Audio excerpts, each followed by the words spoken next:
The nation's third botched execution in 6 months has rekindled the debate over the death penalty. Arizona inmate Joseph Rudolph Wood was pronounced dead at 6:49 p.m. yesterday, 1 hour and 57 minutes after the execution began. Witnesses report him gasping for 90 minutes. The execution took so long that his lawyers had time to file an emergency appeal while it was happening. The Arizona Supreme Court also called an impromptu hearing on the matter and learned of his death during the discussions. It is the third execution gone awry this year in the U.S., including one in Ohio, in which an inmate gasped in similar fashion for nearly a half hour. Notice that the reporter places emphasis on the unusual spike in botched, or failed, execution attempts. Although this may be hard to believe, these execution attempts were purposely botched. Because of the inhumane and barbaric execution styles, the masses will be provoked to anger. This will motivate society to seek out a better and more effective alternative. It is then that someone will come up with the brilliant idea of decapitating, or beheading, criminals. Because the head will be severed from the body immediately, death will be instantaneous. This will cause decapitation to be heavily promoted by the mainstream media as the most humane, and cost-efficient, way of putting criminals to death. The masses will follow along blindly. This will set the stage for the end-time scenario that the Bible foretells in Revelation chapter 20, in which the saints of the Most High are beheaded for their faith in Christ, and for their refusal to worship the image of the beast, aka the New World Order. As of date, this execution style has been lobbied for and approved by the United States government. But it has not yet been revealed to the public, nor has it went into effect.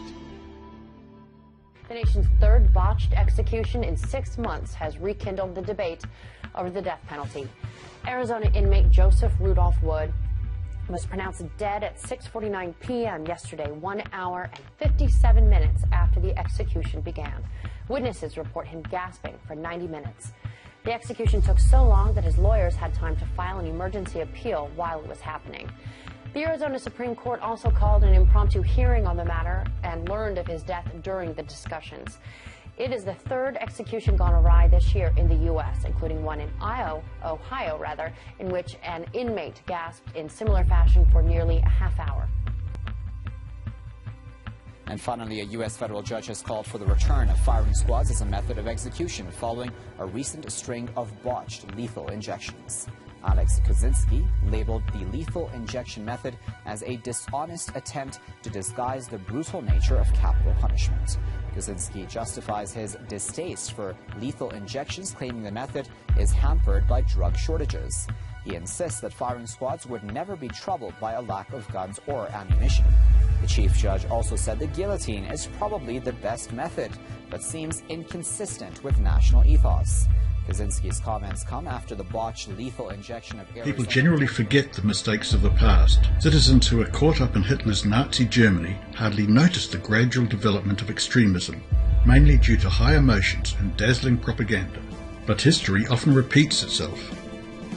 Plastic coffins, detention centres, armoured checkpoints and armoured military vehicles for civil purposes are well-documented facts, and witnesses who have worked for the United States military claim stores of guillotines located in Fort Lewis military facility. The latest revelation of Obamacare sanctions death by guillotine, code ICD 9E978. However, Obama was only following the mandate of the World Health Organization, one of the specialized agencies under the United Nations. Is the United States government getting ready for a fascist quasi-dictatorship involving forced religion?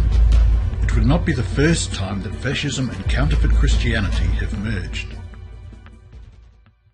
And I saw thrones, and they sat upon them, and judgment was given unto them, and I saw the souls of them that were beheaded for the witness of Jesus, and for the word of God, and which had not worshipped the beast, neither his image, neither had received his mark upon their foreheads, or in their hands. And they lived and reigned with Christ 1,000 years. But the rest of the dead lived not again until the 1,000 years were finished. This is the first resurrection. Blessed and holy is he that hath part in the first resurrection. On such the second death hath no power, but they shall be priests of God and of Christ, and shall reign with him 1,000 years.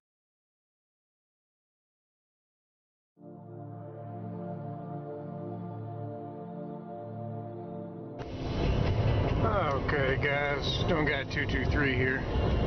I'm usually not a conspiracy theorist, but coming home from a match. I'm in South Georgia, coming out of Alabama.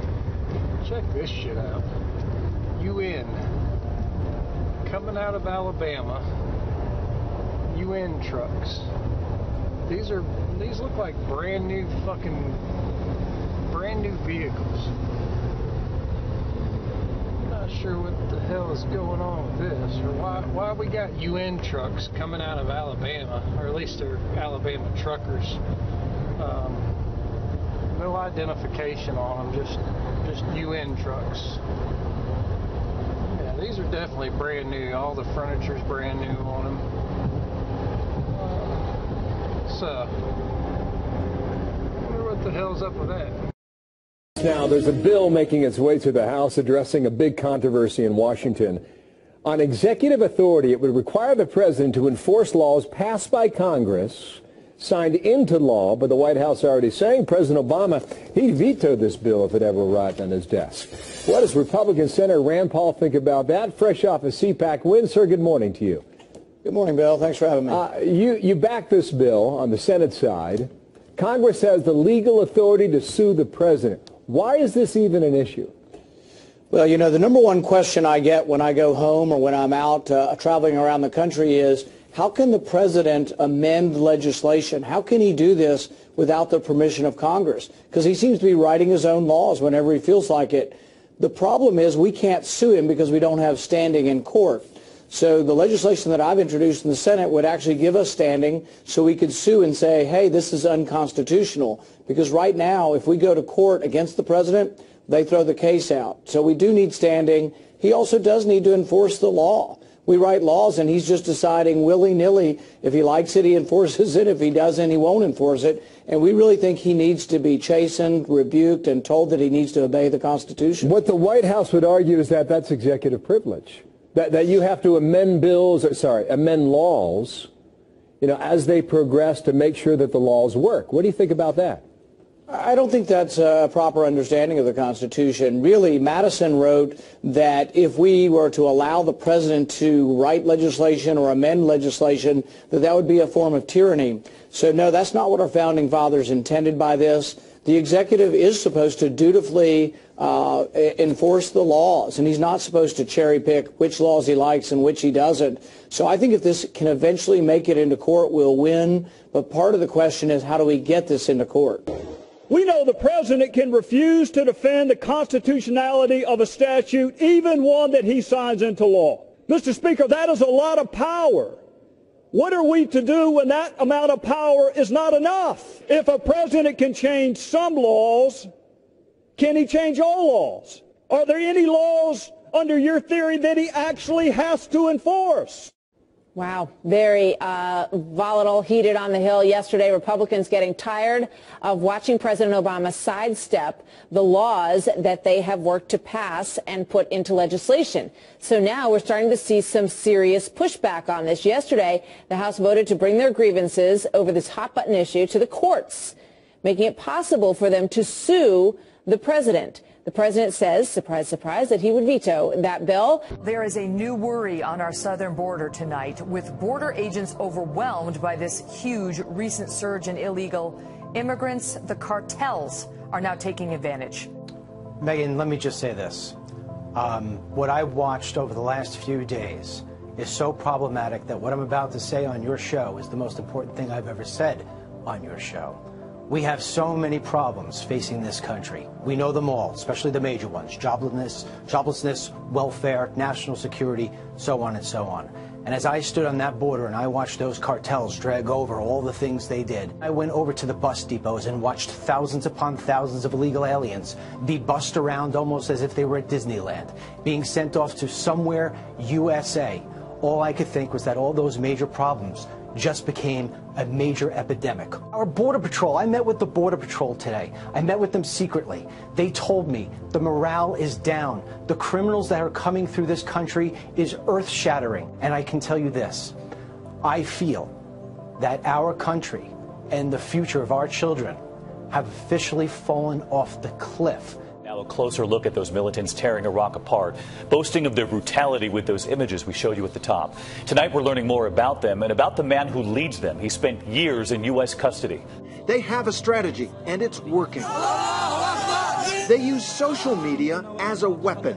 Many of the images in this story come from accounts associated with ISIS and can't be verified. Leader of ISIS, Abu Bakr al-Baghdadi, was in U.S. custody in Iraq for 4 years. When he was released in 2009, his parting words to U.S. troops, "I'll see you in New York."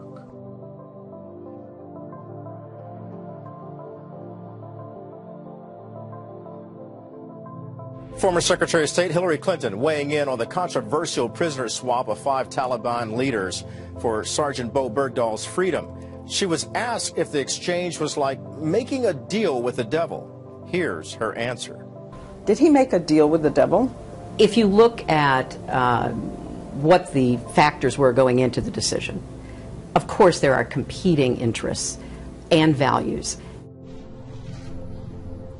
I'd like to say to Bo right now, who's having trouble speaking English, Bismillah ar-Rahman ar-Rahim, Ze'abayem. I'm your father, Bo. Bismillah ar-Rahman ar-Rahim, Ze'abayem. I'm your father, Bo. The Wall Street Journal is reporting that one of the detainees whose return has already told his family that he plans on waging war on America. So what this president did is he made a deal with the devil for a deserter, a man who didn't even like America.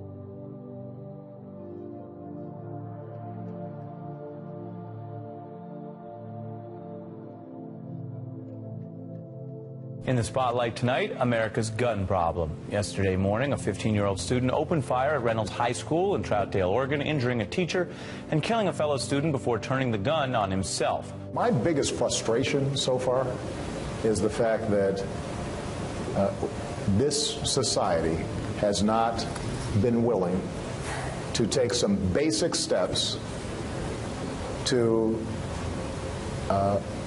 keep guns out of the hands of people who can do just unbelievable damage.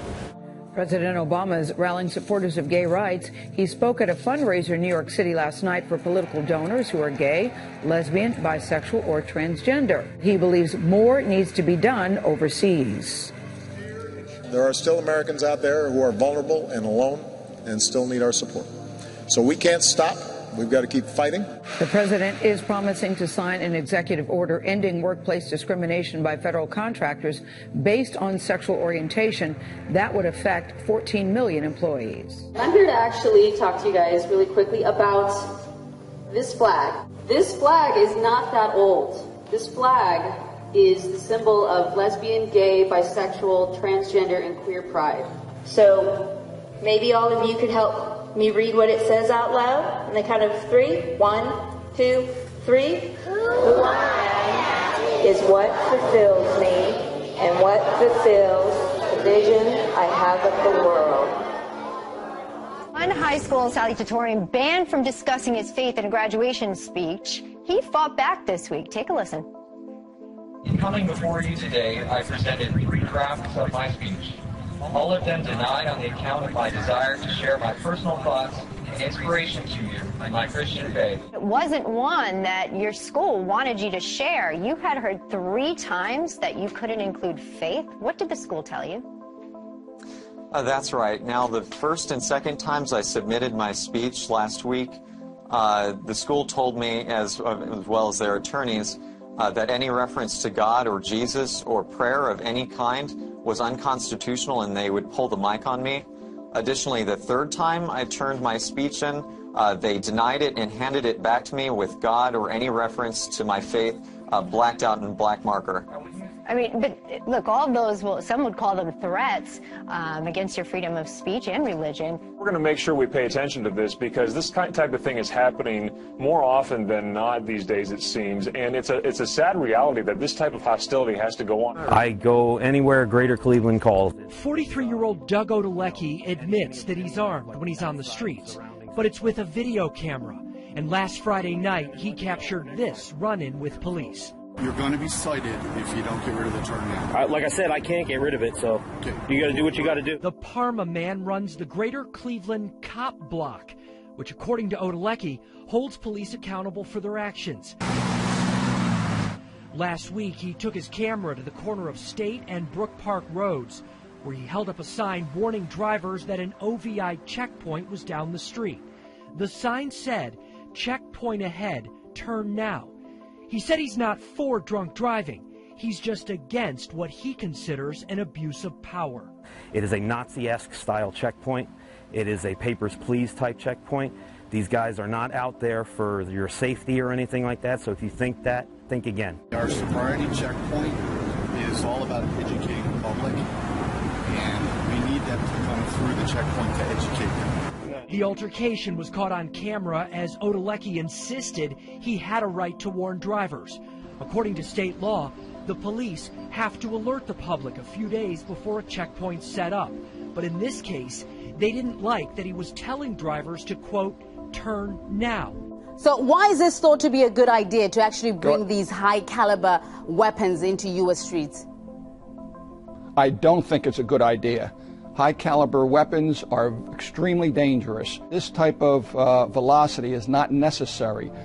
I spent 24 years in the Philadelphia Police Department. I am fearful of this type of police chief getting this type of equipment. Welcome to the news at 9, and we start with breaking news. A scare for commuters in Weehawken after a threat near the Lincoln Tunnel. Transformed Weehawken into an armed camp. Authorities swarmed the streets with heavy weapons, rifles drawn, canine units making sweeps. Police shut down 19th Street, not far from the Lincoln Tunnel. Police even ordered some passengers off this Hudson-Bergen light rail train. Many people seem stunned and visibly upset by the huge show of force. I did see an Army vehicle going by, and, there were a lot of helicopters. Police say the caller also said he had a gun and various chemicals. Authorities pinged or traced the call. Well, a man accused of setting off a manhunt on the seacoast following a violent confrontation with police. No one was hit by the gunfire. And backup arrived from across the region, including federal agents. Sections of routes 150 and 107 were shut down. A helicopter searched the wooded area overhead. An unsettling scene for people living here. It's scary because you don't know what's going to happen. You don't know who the person is.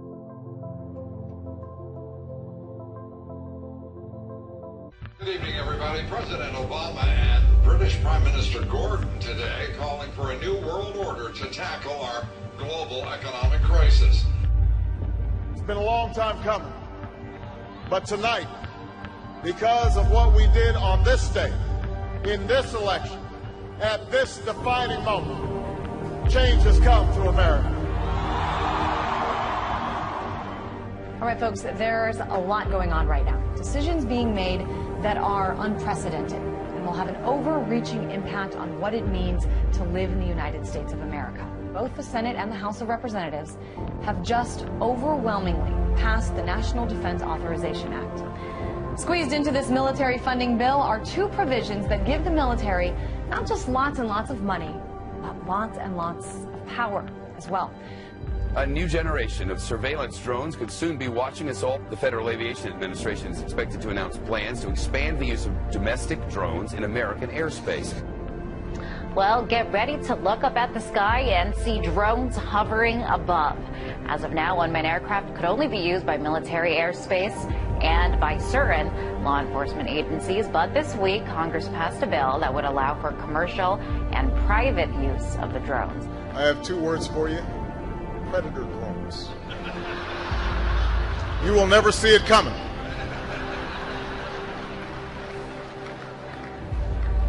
You think I'm joking?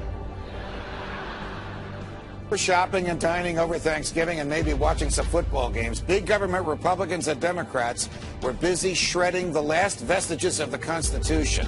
Senators John McCain and Carl Levin want to enact a law that would declare the entire United States of America a battlefield for the military. They're talking about inserting the Army into domestic law enforcement. Senator Lindsey Graham, who supports this bill, says, quote, "The homeland is part of the battlefield, and people can be held without trial, whether an American citizen or not." The Department of Homeland Security buying ammunition, now looking to purchase another 21 million rounds of ammunition. This in addition, of course, to the 1.6 billion rounds that Homeland Security has bought in just the past 10 months. Now, to put all of this in perspective, the military used approximately 70 million rounds each year of the Iraq War. 70 million rounds in a war. If you look at what the Department of Homeland Security has been purchasing over the last year, it comes out to like 1.6 billion rounds of ammunition, more than 7,000 fully automatic assault weapons, 2,700 MRAP type vehicles, and now drones. Those are instruments of war. Department of Homeland Security's, who are they going to fight a war against? Something happened.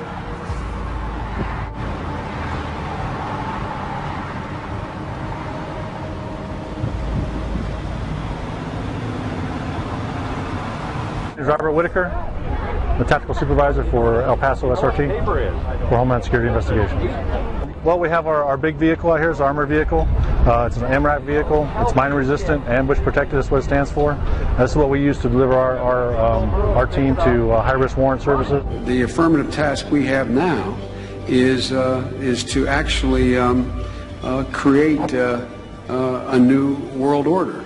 Important breaking news out of Boston: a pair of bombings rocked the finish line at the historic Boston Marathon. It was never meant that we would have this gigantic police force from the federal government. I mean, we had martial law up there, FBI and all these agents coming in, closing things down, going to people's houses. Do we close down cities because there's 10 murders over the weekend in Chicago? We don't do that. But here we close down a whole city, not even allowed to go to a baseball game. I mean, I think it's very, very scary when I look at some of those pictures. The military likes to perform war games, so that's why we're seeing military on the streets practicing. They are actually practicing. The tanks that we see on the streets and the National Guard patrolling neighborhoods and the practices that they're doing with our local police department, this is all in preparation for martial law, so that when they do actually lock down the country, they've got everything secured.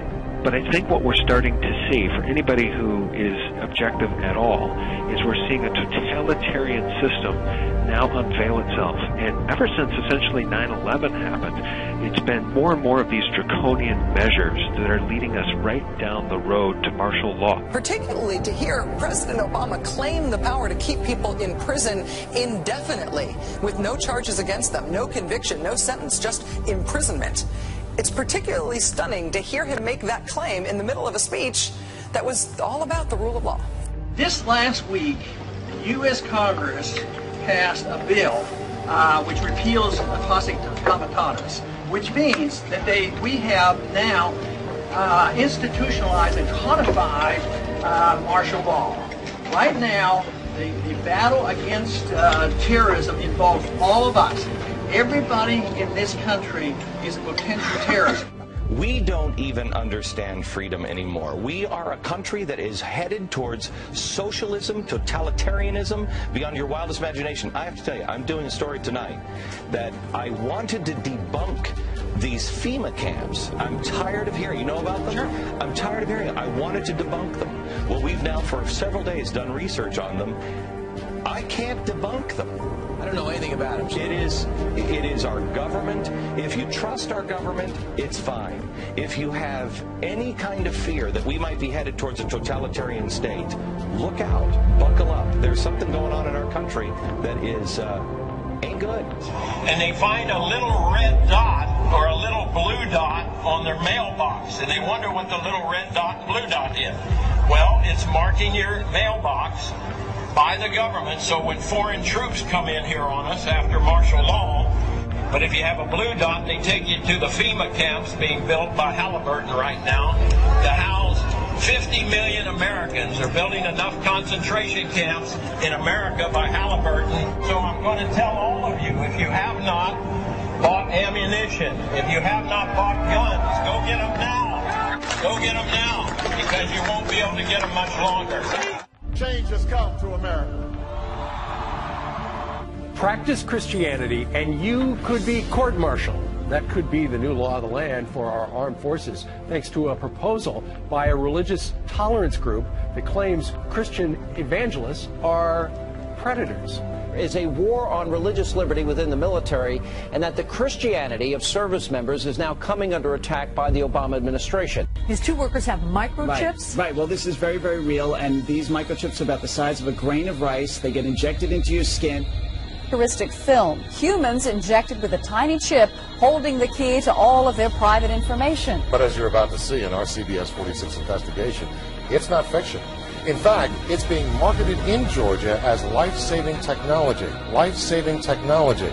We have a Florida family who are really pioneers of the brave new world.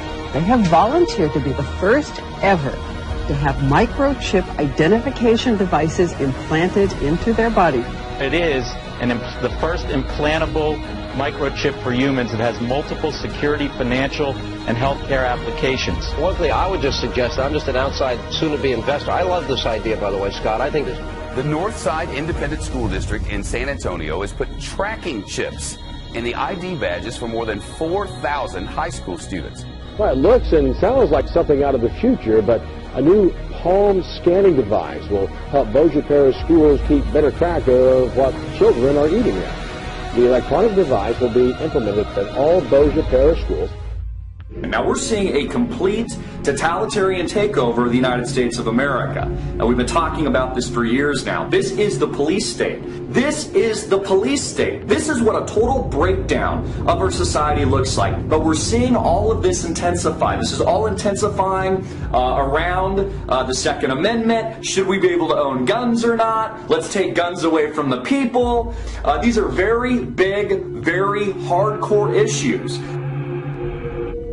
No matter what your purpose is, you must leave. If you do not disperse, you may be arrested and or subject to other police action. The use of riot control agents and or less lethal munitions, which could cause risk of injury to those who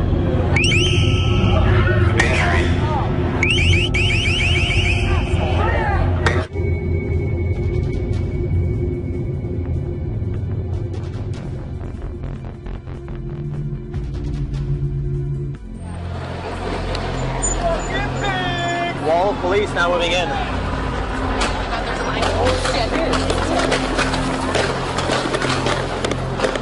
American, every person on United States soil or international soil can be deemed as a terrorist. If they have really any reason to want to detain you, they don't need to acknowledge your Fourth Amendment rights.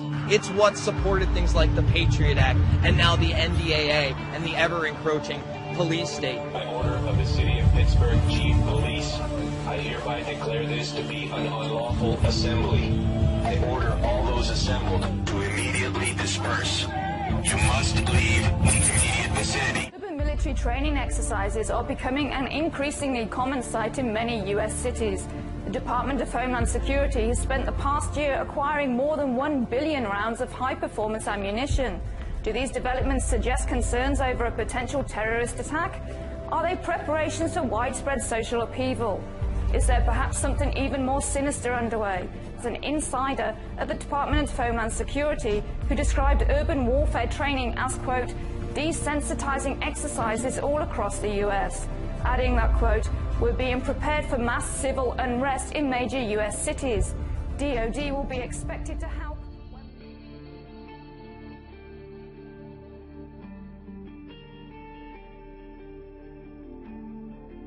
Ephesians 6:10-13. Finally, my brethren, be strong in the Lord, and in the power of his might. Put on the whole armor of God, that ye may be able to stand against the wiles of the devil. For we wrestle not against flesh and blood, but against principalities, against powers, against the rulers of the darkness of this world, against spiritual wickedness in high places. Wherefore take unto you the whole armor of God, that ye may be able to withstand in the evil day, and having done all, to stand.